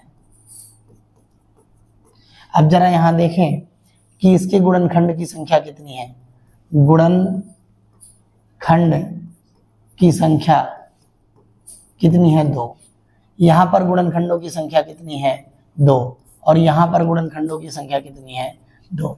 आप देख पा रहे हैं। गुणनखंड की मीनिंग में फिर आपको बता दूं कि वो संख्याएं जो उसको काट रही हैं वो उसकी गुणनखंड कहलाती हैं। कहने का मतलब 11 को 1 काटा तो 1 11 का गुणनखंड है, 11 को 11 ने काटा तो 11 भी उसका क्या है? एक गुणनखंड है। तो अभाज्य संख्याओं की परिभाषा कुछ ही इस प्रकार आप कह सकते हैं कि 2 तरीके से बता सकते हैं कि वे संख्याएं अभाज्य संख्याएं, यहाँ देख रहे हैं ये संख्याएं, वे संख्याएं सभी अभाज्य संख्याएं होंगी जो 1 से और स्वयं से कटती हैं। जैसे अगर आपको 7 को काटना हो तो ये 1 से कटेंगी और खुद 7 से कटेंगी। ठीक है, तो ये संख्या क्या हो जाएगी? अभाज्य कहलाएगी। तो वे संख्याएं जो 1 से और स्वयं से यानी खुद से कटती हैं उन्हें अभाज्य कहते हैं। या फिर आप कह सकते हैं कि ऐसी संख्याएं जिसके केवल और केवल कितने गुणनखंड पाए जाते हैं? दो गुणनखंड पाए जाते हैं उन्हें क्या कहा जाता है? अभाज्य संख्या कहा जाता है। तो आइए इन बातों को मैं लिखता हूं।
जैसा कि आप यहाँ देख पा रहे हैं, मैंने परिभाषा को लिख दिया है कि वे संख्याएं जो एक और स्वयं से विभाजित हों उन्हें अभाज्य संख्या कहते हैं। इसके विशेषकर पॉइंटों को भी लिख देता हूं मैं, उसको भी आप मेरे साथ नोट बनाते रहें।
अभाज्य संख्याओं के केवल दो गुणनखंड होते हैं। अब आप देखिए, अगर मैं इसका और एक्सप्लेन करना चाहूँ कि अभाज्य संख्याओं के विषय में, तो आपको आप दिमाग में सोचिए कि मेरी संख्या तो 1 से प्रारंभ होती है, 0 से प्रारंभ होती है, तो 0 तो आपका पूर्ण संख्या है या पूर्ण संख्याओं में आ रहा है, 1 आपका प्राकृतिक संख्याओं में आ रहा है। इसके बाद आप जैसे अगर आप 1 लेंगे भी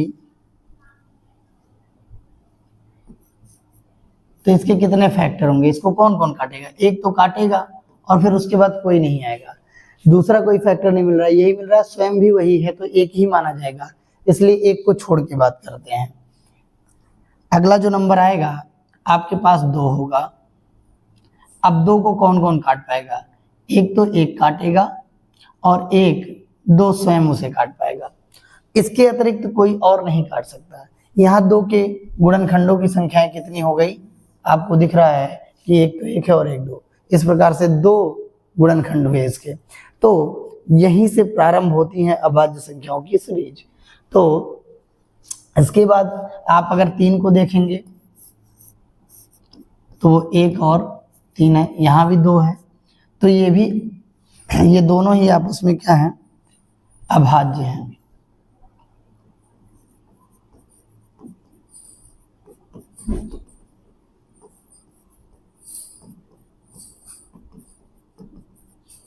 अभाज्य संख्या और ये दोनों अभाज्य आपको दिख रही है। प्रारंभ कहां से हो रही है? 2 से 3, इसके बाद 4 में अगर आप आएंगे तो आपको पता है कि 1 से कटेगी और वो 4 से कटेगी, साथ ही 2 से कट जाएगी, तो फैक्टर की संख्या उसके गुणनखंडों की हो जाएंगी 3, तो उसे तो आप रख नहीं सकते। फिर आप 5 पे आ सकते हैं। 5 पे अगर आएंगे तो ये भी 1 से और 5 से कटेंगी, तो इसको भी आप अभाज्य कह सकेंगे, ये संख्या भी आपकी अभाज्य संख्या कहलाएगी। तो प्रारंभ कहां से हो रहा है? 2। अब इसके बाद आप निरंतर बढ़ते ही चले जाएंगे। तो अगर मैं पूछूं अभाज्य संख्याओं की सीरीज लिखिए, तो सबसे पहले सर्वप्रथम आप 2 लिखेंगे, फिर 3 लिखेंगे, फिर 5 लिखेंगे, फिर 7, ऐसे आप बढ़ते रहेंगे। तो इस सीरीज में सबसे छोटी आपको जो दिख रही है वो 2 दिख रही है। अब आप ये कह सकते हैं कि सबसे छोटी अभाज्य संख्या कौन सी है, तो सबसे छोटी अभाज्य संख्या 2 है। आपको आसान लग रहा होगा और सभी चीजें समझ में भी आ रही होंगी कि सबसे छोटी अभाज्य संख्या कौन सी हुई, 2। अब जरा देखें 2 के पास एक और गुण है। अभी थोड़ी देर पहले आपने पढ़ा था कि 2 समभी है, और अभी अभी आप पढ़ रहे हैं कि 2 को केवल 2 ही संख्याएं काट पा रहे हैं, एक तो 1 और एक तो 2। तो सम होने के साथ साथ ये अभाज्य का भी गुण रख रही है, इसलिए सम है और प्लस ये अभाज्य भी है। और ऐसी संख्या को ही आप शायद सुने भी हों, इन संख्याओं को सम अभाज्य कहा जाता है।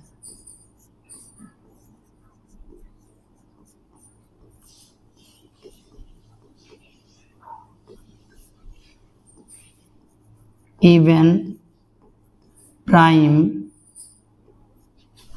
नंबर,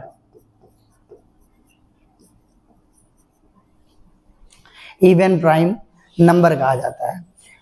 अब ये 2 समभी है और अभाज्य का गुण रख रही है, तो सम प्लस अभाज्य मिलके सम अभाज्य हो जाते हैं। तो अगर आपसे कोई पूछे कि मुझे सम अभाज्य संख्याओं के विषय में बताएं, तो आप 2 बताएं। और बच्चों ये भी जाने कि सम अभाज्य संख्याएं 2 है, इसके अतिरिक्त कोई और आप नहीं बता सकते हैं। कि आपसे कोई पूछे कि समअभाज्य संख्या 2 समअभाज्य संख्या बताएं, तो आप घबरा करके 4, 6, 8, 10 कुछ और भी बताना चालू कर दें या प्रारंभ कर दें। तो ऐसा नहीं करना है। ये इकलौती संख्या है जो सम के साथ अभाज्य है, अर्थात सम भी है और अभाज्य भी है। ठीक है, तो आइए मैं आपके विस्तृत नोट में इसको लिख देता हूं। मेरे साथ साथ आप नोट बनाते रहें अथवा स्क्रीनशॉट लेते रहें।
क्लियर है बच्चों? अभाज्य संख्याओं के केवल 2 गुणनखंड होते हैं। एक विशेष पॉइंट आपको ये मिल गया होगा, और दूसरा जो विशेष पॉइंट है वो सबसे छोटी अभाज्य संख्या 2 है, जिसे सम अभाज्य संख्या भी कहते हैं। सम अभाज्य की संख्या केवल और केवल 1 है। इसे आप गलती से भी 2, 3, 4 या कोई आप फंसाने के लिए आपसे ये कह दे कि 2 मुझे सम अभाज्य संख्या बताएं, तो आप उसे बताएं कि समअभाज्य संख्या एक स्पेशल संख्या है जो केवल 1 है, अर्थात सम होते हुए भी वो क्या है, अभाज्य है। नहीं तो आपको दुनिया में जितनी भी अभाज्य संख्याएं दिखेंगी वो सम नहीं रहेंगी, वो सभी क्या रहेंगी, विषम ही रहेंगी। अब मैं जो अगली संख्या आपसे डिस्कस करूंगा उसका नाम है भाज्य संख्या।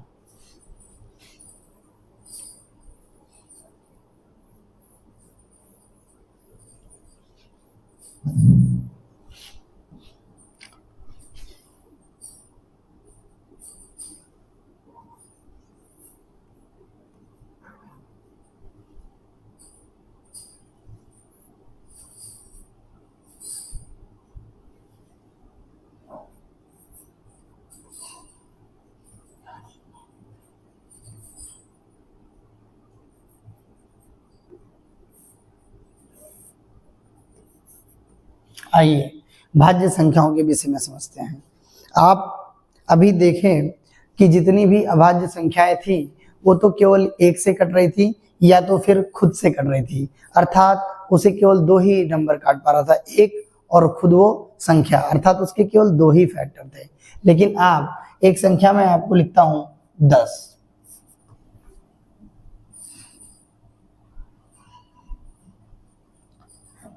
10। आप इसे देखिए, इसे कौन कौन काट रहे हैं, इसके गुणनखंडों को देखिए, गुणनखंड कौन कौन से इसके गुणनखंड फैक्टर हैं, इसको काटने वाली संख्याएं हैं।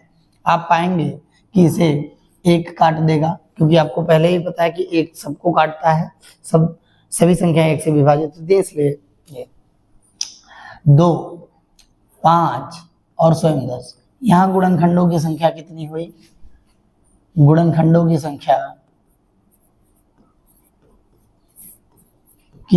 कितनी है, 4 है। अगर मैं एक संख्या और ऐड कर दूं इसमें 8, तो आप कहेंगे कि सर ये तो 1 से कटेंगी, साथ ही साथ 2 से भी कट जाएंगी, 4 से भी कट जाएंगी और 8 से भी कट जाएंगी। एक संख्या मैं और ऐड कर दूं आपको, इसमें मैं 12 अगर ऐड करूं तो इसके विभाजन के लिए आप कहेंगे सर ये 1 से विभाजित होगी, 2 से भी विभाजित होंगी, 3 से भी होंगी, 4 से भी होंगी, 5 से नहीं होती हैं, 6 से होंगी, 7, 8, 9 से नहीं होंगी, 10 से नहीं होंगी, 11 और अंत में ये 12 से होंगी। यहाँ गुणनखंडों की संख्या 1, 2, 3, 4, 5, 6, यानी 12 के कुल कितने गुणनखंड प्राप्त हो रहे हैं, 6 फैक्टर प्राप्त हो रहे हैं, 6 गुणनखंड, यानी उसको काटने वाली कितनी संख्या है, 6। आपने भी थोड़ी देर पहले देखा था कि जहाँ गुणनखंडों की संख्या केवल 2, अर्थात 2 ही संख्याएं काट पाए, वो अभाज्य होती है। और यहाँ आप देख रहे हैं कि 2 संख्याएं, एक और स्वयं तो सबको काटती हैं, इसके लिए एक ये है और स्वयं ये खुद है। 12 के लिए एक ये है और ये स्वयं 12 के लिए एक तो काटेगा और ये स्वयं काटेगी, इसके अतिरिक्त भी ये संख्याएं हैं जो काट रही हैं, यहाँ भी अतिरिक्त संख्याएं हैं, यहाँ भी। तो ऐसा सिचुएशन जहाँ पे आए कि एक और स्वयं के अतिरिक्त किसी अन्य से कट जाए, किसी अन्य से कट जाए, किसी अन्य से कट जाए, तो ऐसी संख्याओं को भाज्य संख्या कहते हैं। बच्चों, मेरे कहने का अर्थ यह है कि जहां पर गुणनखंडों की संख्या 2 से अधिक हो जाए, 2 से अधिक का मतलब है कि 2 से अधिक 3, अब उसके बाद 4 भी हो सकता है, 5 भी हो सकता है, 6 भी हो सकता है, एक्सेट्रा हो सकते हैं, लेकिन 2 से कम या 2 नहीं हो सकता, क्योंकि 2 होने से वो अभाज्य हो जाएगा। तो भाज्य होने में 2 से ज्यादा ही होना चाहिए। तो जहां पर गुणनखंडों की संख्याएं कितनी होती हैं, 2 से अधिक होती हैं। तो इसके लिए मैं आपको बता दूं कि वे संख्याएं जहां गुणनखंडों की संख्या क्या है, 2 से अधिक है, वही क्या है, वे भाज्य हैं। वे संख्याएं क्या हैं, भाज्य हैं। ठीक है, तो आइए इसको मैं परिभाषित करता हूं, आप मेरे साथ परिभाषाओं को नोट करिए, लिखिए अथवा स्क्रीनशॉट लेते रहें।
आपके सामने परिभाषा मैंने लिख दिया है, आप भी लिखें। वे संख्याएं जो एक और स्वयं के अतिरिक्त किसी अन्य संख्या से विभाजित हों उसे भाज्य कहते हैं।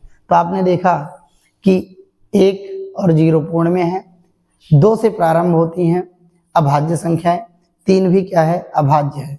तो भाज्य जहां से प्रारंभ होगा वो काउंटिंग, वो नंबर जो है वो 4 है।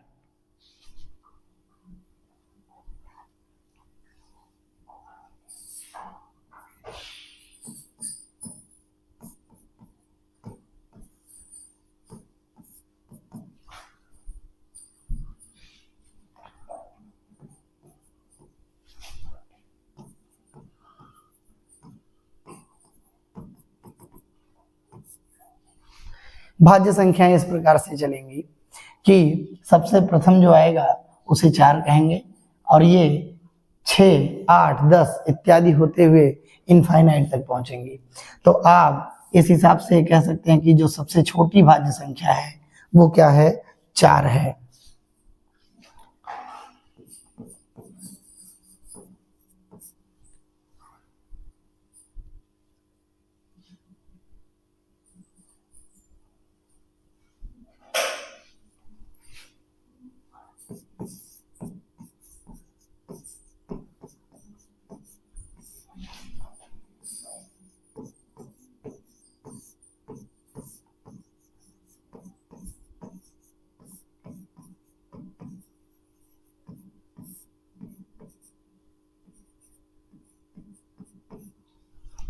ये पहला विशेष पॉइंट है कि सबसे छोटी भाज्य संख्या 4 होती है। अगला,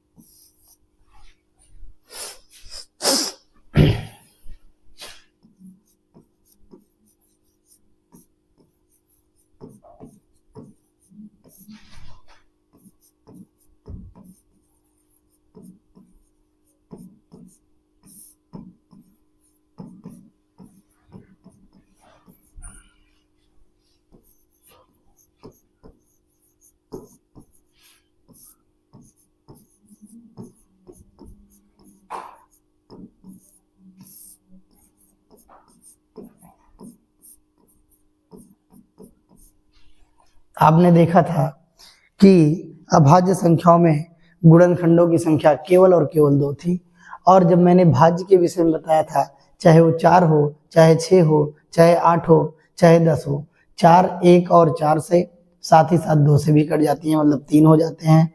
6 1 और 3 से, साथ ही साथ 2 से कट जाता है, 3 हो जाता है। कहने का अर्थ ये है कि गुणनखंडों की संख्या को अगर काउंट और में इससे ज्यादा ही होते जाएंगे, मतलब 2 से कभी आपको 2 या 2 से कम नहीं प्राप्त होगा। तो इसीलिए इस पॉइंट को मैंने लिख दिया कि सभी भाज्य संख्याओं के 2 से अधिक गुणनखंड होते हैं। वीडियो बहुत लंबी हो जाएंगी, इसलिए मैं अपनी इस क्लास को यहीं तक पार्ट 1 में समाप्त करूंगा। इसके लिए आप इसके जो आगे की संख्याएं होंगी, जिसे सहभाज्य संख्याएं, परमेय संख्याएं, अपरिमेय संख्याएं, दशमलव से रिलेटेड कुछ परमेय अपरिमेय से संबंधित बातें, उसको मैं अपने अगले वीडियो में आपके सामने पेश करूंगा। तब तक के लिए जय हिंद, जय भारत।